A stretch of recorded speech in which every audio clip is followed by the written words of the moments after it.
আমাৰ আজি প্ৰথম হাতৰটো হ'ল এনেকুৱা কি বস্তু যি ক'তো যাব নোৱাৰে কিন্তু তথাপিও মানুহে তাক বান্ধি ৰাখে। ফ্ৰেণ্ডছ, উত্তৰটো আপোনালোকে কমেণ্ট কৰি জনাব।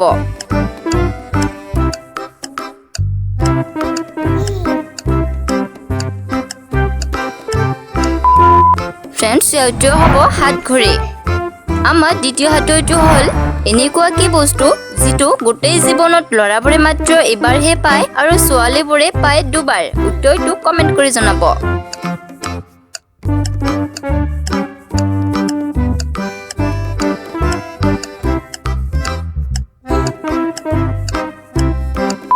ফ্ৰেণ্ডছ, উত্তৰ হ'ল মানুহৰ উপাধি।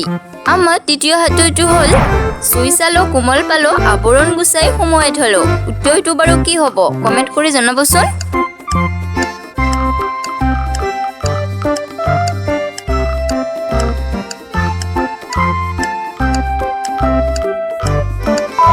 ফ্ৰেণ্ডছ, উত্তৰ হ'ব কল। আমাৰ চতুৰ্থ হাতৰটো হ'ল পানীত গজে মানুহে খায় তাক বেচিলে ধন পায়। কওকচোন বাৰু এই উত্তৰটো কি হ'ব। ফ্ৰেণ্ডছ, উত্তৰটো কমেণ্ট কৰি জনাব। ভিডিঅ'টো ভাল লাগিলে এটা লাইক কৰিব।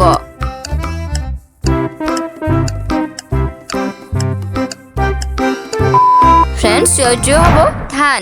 আমাৰ পঞ্চম হাতৰটো হ'ল মাক থাকে দূৰত সন্তান জন্ম হয় ঘৰত। উত্তৰটো বাৰু কি হ'ব কমেণ্ট কৰি জনাবচোন।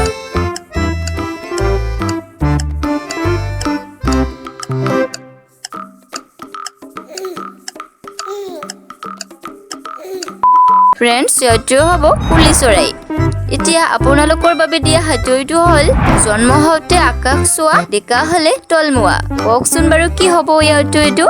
ফ্ৰেণ্ডছ, আজিলৈ ইমানখিনিয়ে। ধন্যবাদ। জয় আই, জয় অসম।